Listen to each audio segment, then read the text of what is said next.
நம் கல்லூரியில் 2ஆம் ஆண்டு பயிலும் மாணவி. வாழ்க நிரந்தரம், வாழ்க தமிழகம், வாழிய வாழியவே என்று தமிழ்மொழி வாயிலாக நான் இன்று பேச வந்துள்ள தலைப்பு மனிதநேயம். நம் கண்ணுக்கு தெரியும் ஒரு மனிதனை மற்றொரு மனிதனை நம்மளால் நேசிக்க முடியவில்லை என்றால் கண்ணுக்கு தெரியாத கடவுளை நம்மால் எவ்வாறு நேசிக்க முடியும்? மனிதன் என்பது ஒரு அழகிய வார்த்தை மட்டுமில்லாமல் இயற்கையின் அழகிய படைப்பும் கடவுளிடமிருந்து கிடைத்த மிகப்பெரிய பரிசும் அதுவே ஆகும். மனிதன் என்பவன் ஒரு கல்லாக மட்டுமே கருதப்படுவான். அவன் மனிதநேயம் என்ற பட்டை தீக்கியவுடன் தான் அவன் ஒரு வைரமாக மின்னுவான் என்பார்கள்.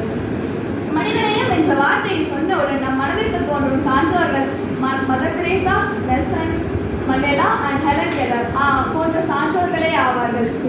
இவர்கள் ஏன் நம் மனதிற்கு தோன்றுகிறார்கள் என்று நாம் சற்று யோசித்து பார்க்க வேண்டும்.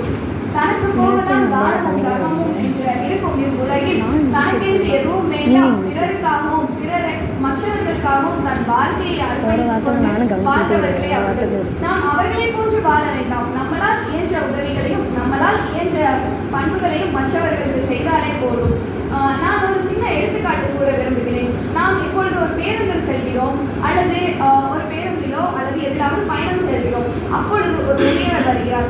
அவருக்கு எந்திரத்து நாம் இருப்பை கொடுப்பது கூட மனிதநேயம் தான். மனிதநேயம் என்பது மனிதன் இன்னொரு மனிதன் மீது காட்டுவது மட்டுமல்ல. மனிதநேயம் என்பது உயிருள்ள எல்லா பொருட்களாக இருக்கட்டும், விலங்குகளாக இருக்கட்டும், தாவரங்களாக இருக்கட்டும், ஒரு செடியின் பூவை பிற்பது கூட மனிதநேயம் இல்லாத தன்மைதான்.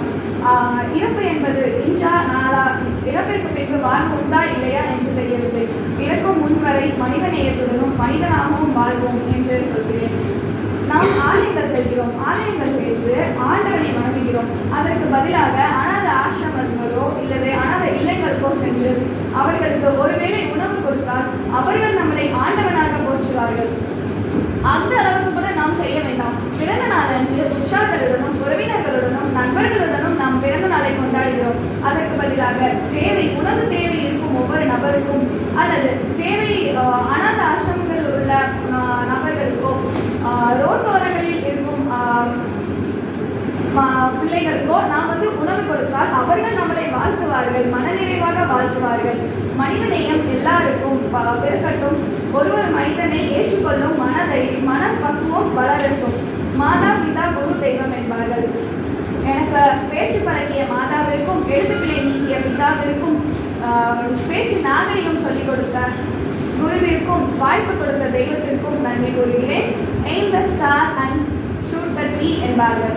நீ நட்சத்திரத்திற்கு குறிவை, மரத்தையாவது சுடு என்பார்கள். நான் நட்சத்திரத்திற்கு குறிவைத்தேன். நான் சுட்டது மரமா நட்சத்திரமா என்று நடுவர்களுக்கே தெரியும். நட்சத்திரத்தை சுடும் வரை முயற்சி செய்வேன், இல்லையில் பயிற்சி செய்வேன். நேரமோ சுருக்கம், கருத்தோ பெருக்கம். இனியும் நான் பேசினால் வரும் சுணக்கம். அதனால்